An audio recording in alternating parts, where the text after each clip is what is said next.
જે વર્ષા ઋતુ હજે સક્રિય થઈ હોય કે ન થઈ હોય ત્યાં એક એવી તોફાનની સિસ્ટમ દેખાય છે જૂન મહિનાની શરૂઆતમાં કે જૂનની પૂર્વ સંધ્યાએ કદાચ વરસાદ આવી શકે.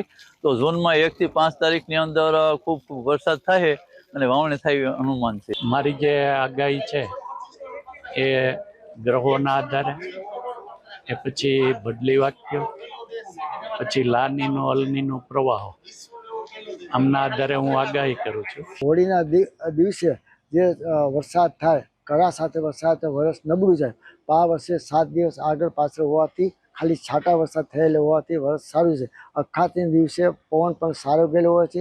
અખાતથી 12 વાગે લાકડી માપદળ કરવામાં આવે છે. માપદળ હિસાબે 48 થી 55 વરસાદ થશે અને 16 વરસાદ થશે.